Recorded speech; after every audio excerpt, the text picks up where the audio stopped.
Hello जी, कैसे हैं आप सभी। आज मैं सुनाऊंगी आपको मालती जोशी जी की कहानी एक प्याली चाय।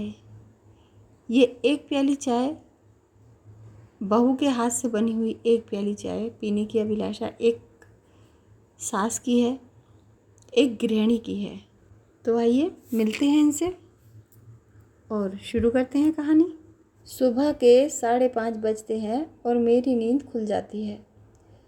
जिंदगी भर की आदत जो ठहरी। तब बिस्तर छोड़ने का मन नहीं होता था, पर काम की लंबी फेहरिस्त सोने नहीं देती थी। अब फुर्सत ही फुर्सत है, पर नींद है कि समय पर खुली जाती है।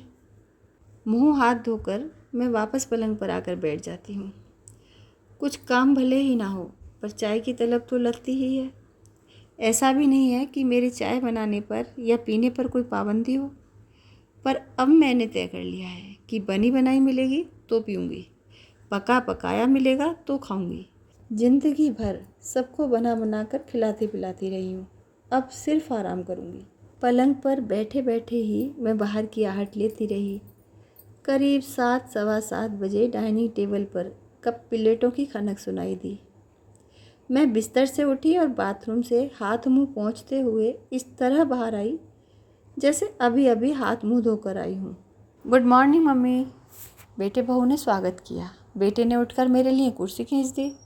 मेरे स्थानापन्न होते ही बहू ने तत्परता से मेरे कप में चाय डालनी शुरू की। रोज़ सुबह इस पीले तरल पदार्थ को देखती हूँ तो मुझे मितली सी आने लगती है।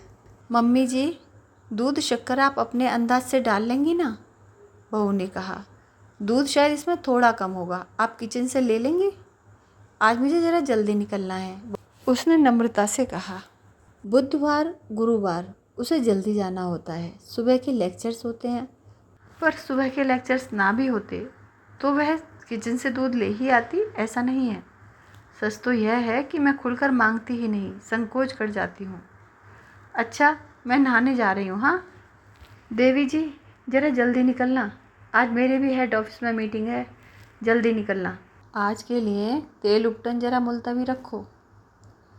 तेल उपटन करने के लिए मेरे पास समय भी है, उसने कहा और कमरे में जाकर दरवाज़ा बंद कर लिया। अब वह तैयार होकर ही बाहर निकलेगी। एक हाथ में चाय का कप लेकर बेटा पेपर पढ़ रहा था। जितनी तन्मयता से वह पेपर पढ़ रहा था, उतने ही मज़े से चाय की चुस्कियाँ भी ले रहा था। मुझे तो जैसे आग लग गई। गधे, ऐसा गोमूत्र कभी ज़िंदगी में पिया था तूने? अपनी बीवी से कह नहीं सकता कि चाय जैसी चाय बनाया करे, पानी खौला कर रख देती है। मेरी इस तीखी टिप्पणी का उस पर कोई असर नहीं हुआ। वह पूर्ववत खबरों में ही खोया रहा। मुझे गुस्सा भी आया और हैरत भी हुई। फिर एहसास हुआ कि उसने शायद मेरी बात सुनी ही नहीं। सुनता भी कैसे, मैंने यह बात मन ही मन सोची भर थी। इतनी कड़वी बात इतने ऊंचे स्वर में कहने की तो मेरी आदत ही नहीं थी। जिंदगी भर सिर झुकाकर दूसरों की बात सुनती ही रही हूँ। मन में हमेशा दुखी ही लगी रही कि कहीं कुछ गलत ना हो जाए। अपने बच्चों तक को कभी ऊंची आवाज़ में डांटने की हिम्मत नहीं हुई। फ़ौरन रिमाइंडर आ जाता, चौधरानी बनने की ज़रूरत नहीं है, अभी हम जिंदा हैं। बच्चे लाख छोटे थे, पर जानते थे कि इस घर में किससे डरने की ज़रूरत है। अपनी माँ को तो वे किसी गिनती में ही नहीं लाते थे। पता नहीं क्यों आजकल रोज़ सुबह चाय पीते हुए मुझे बच्चों की दादी याद आती है। उन दिनों अटैच्ड टॉयलेट की तो कोई संकल्पना ही नहीं थी। निपटने के लिए घर के पिछवाड़े ही व्यवस्था की जाती थी। उस दरवाजे के खुलने की आवाज़ आते ही मैं चाय का पानी चढ़ा देती थी। सिर्फ पानी भर चढ़ाती थी, बहुत हुआ शक्कर डाल दी, पर चाय की पत्ती बहुत सोच समझ कर डालनी पड़ती थी, क्योंकि मुंह हाथ धोने में कितना वक्त लगेगा, मंजन कार्यक्रम कितनी देर चलेगा, इसकी गणना किसी ज्योतिषी के लिए भी कठिन थी। चाय की पत्ती ज़्यादा उबल जाने से चाय कड़वी होने का खतरा था। मुझसे यह अपेक्षा की जाती थी कि जैसे ही वे भीतर आकर चौकी पर विराजमान हों, चाय का कप उनके सामने हो। पर यह टाइमिंग कभी ठीक से जमी नहीं। कभी यह होता कि वे आकर बैठ जाती और मैं चाय छान रही होती। तब वे कहती, आज की तारीख में चाय मिलेगी भी कि नहीं। यह बात जानबूझकर तेज आवाज़ में कही जाती। बाहर बरामदे में बैठकर पेपर पढ़ने वाले श्रवण कुमार फौरन भीतर आ जाते। अभी तक अम्मा की चाय नहीं बनी, कमाल है। कभी यह होता कि इधर वे कमरे में दाखिल होती, उधर से मैं रसोई से चाय लेकर निकलती। उनका पारा एकदम चढ़ जाता। ऐसे छाती पर मत खड़ी रहा करो, हाथ मुंह पोंछने भी दोगी कि नहीं? कप नीचे रखो और अपने काम से लगो। आज्ञाकारी बहू की तरह मैं कप तो उनके सामने रख देती, पर भीतर न जाते हुए वहीं दरवाजे की ओर में खड़ी रहती। उनके कहने के मुताबिक अगर सचमुच अपने काम में लग जाती तो यह घोर अवज्ञा होती। धड़कते दिल से मैं अगले आदेश की प्रतीक्षा करती रहती। इत्मीनान से साड़ी के पल्लू से हाथ मुंह पोंछकर वे सामने रखा कप उठाती और एक घूंट भरते ही कहती, कब बनाई थी ये चाय? कहीं रात को तो ही नहीं बना कर रख दी थी? ऐन ठंडी हो रही है, 2-4 बर्फ़ के टुकड़े डाल दे तो शरबत समझ कर पी जाऊंगी। मैं विनम्रता की पराकाष्ठा करते हुए पूछती, गरम करके ले आऊं? उत्तर में वे कप मेरे आगे सरका देती। इस बार मैं खूब खौला कर लाती, पर कप से उठती भाप को देखते ही वे गर्म हो जाती। मैंने गर्म करने के लिए कहा था महारानी, तू तो एकदम काढ़ा बना कर ले आई। दूध डाल थोड़ा। इस बात की आशंका तो रहती थी, इसलिए दूध आंच पर ही रखा होता। रुमाल से दोनों हाथों में पतीली थामकर मैं कप में दूध डालती। वे पैनी नज़रों से दूध को देखती और कहती, दूध कल का है क्या? मलाई नज़र आ रही है। दूध तो ताज़ा ही है, आजकल गणपत जरा ठीक ठाक दे रहा है, मलाई जल्दी बढ़ जाती है। यह बात कहते हुए मेरा स्वर इतना अपराधी होता मानो दूध का अच्छा होना भी मेरी ही गलती है। ढेर सारा दूध पड़ जाने के बाद चाय तो फीकी होनी ही थी, फिर शक्कर की फरमाइश होती। शक्कर बड़े सदे हाथों से डालनी होती थी, ज़्यादा पड़ने से चाय की चाशनी होने का डर बना रहता। संभल कर डालती तो फ़ौरन सुनना पड़ता, देवी जरा हाथ खुला रखा करो, मेरा बेटा हर महीने बोरी भर शक्कर ला कर देता है, बीना वालों की तरह नहीं कि 4 किलो शक्कर में महीना निकाल दिया। अब यहाँ बीना वालों को बीच में लाने की कोई ज़रूरत नहीं होती थी, पर 24 घंटे में एक आध बार मेरे पीहर वालों का तर्पण किए बिना उन्हें खाना हजम ही नहीं होता था। राम राम करके वह चाय का अध्याय समाप्त होता। उठते हुए कहती, आज मन नहीं भरा, दोबारा बनाओ तो घूंट भर मेरे लिए भी बनाना, पर जरा ढंग की। अब दोबारा किसके लिए बनाती और इतना समय किसके पास था? रसोई मेरी बाट जो रही होती, इसीलिए मैं चुप लगा जाती। अगर दोबारा कहती तो सारा काम निबट जाने के बाद एक कप बना कर दे देती और दूसरे कामों में लग जाती, सामने खड़ी ही ना रहती। इस एपिसोड में मेरे रोज़ 15-20 मिनट तक खर्च हो जाते थे। सुबह के यह 15-20 मिनट गृहिणी के लिए कितने कीमती होते हैं यह बताने की ज़रूरत नहीं है, खासकर तब जबकि बच्चों को और बच्चों के पापा को 10 बजे खाना देना हो।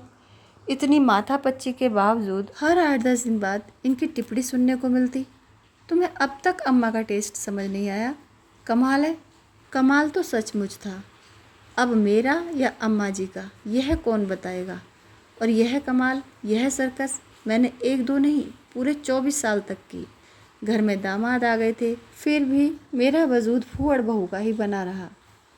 इसलिए सोच लिया था कि जब अपनी बहू आएगी चाय मैं उसी से बनवाऊंगी। वैसे बहू हिस्से में आती ही कितनी थी, बेटे की पोस्टिंग दिल्ली में थी और बहू की सर्विस भी दिल्ली में थी। मेहमान की तरह दोनों तीज त्योहार पर आते। पहली बार आए तो मैंने चाय का काम बहू को सौंप दिया। 2 दिन तो इन्होंने सब्र किया, तीसरे दिन बोले, देखो चाय तुम ही बनाया करो, तुम्हारी बहू बहुत ही बकवास चाय बनाती है, उससे चाहो तो दूसरे कुछ काम करवा लो। अब जिसे ढंग की चाय ही ना बनानी आती हो उसे दूसरा कोई काम क्या सौंपूं? खाक, बस सारा समय खुद ही लगी रहती। कालांतर में लड़कियां अपने घर की हो गईं, ये भी लंबी यात्रा पर निकल गए। बेटा जिद करके मुझे अपने पास ले आया, बोला, मम्मी तुमने ज़िंदगी भर बहुत किया, अब एकदम आराम करो, रसोई की तरफ झांकना भी नहीं।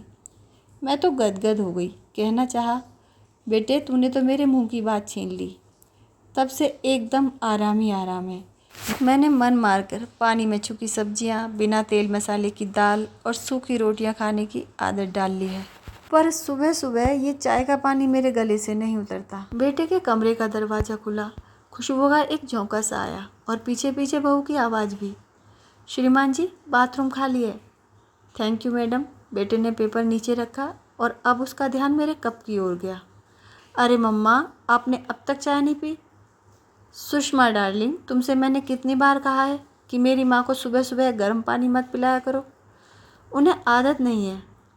मम्मा, कल से आप अपनी पसंद की चाय बना लिया करो और सुबह की पहली चाय तो मन माफिक होनी चाहिए। सॉरी मम्मी जी, बहू ने अफसोस जताते हुए कहा। कितनी कोशिश करती हूँ पर आपकी पसंद की बन ही नहीं पाती। आप एक काम करें, अभी 9 बजे उमा आएगी ना, उससे कहिएगा बच्चों को बाद में जगाएगी, पहले आपके लिए एक चाय बना कर देगी। उसे एक बार समझा देंगी ना तो वह रोज़ आपकी मनपसंद चाय बना कर दिया करेगी। बहुत स्मार्ट है। अच्छा, अब मैं चलूँ? उसने की स्टैंड से गाड़ी की चाबी उठाई और अगले ही पल फुर्र हो गई। मम्मा, मैं भी नहाने जा रहा हूँ। बेटा उठ खड़ा हुआ।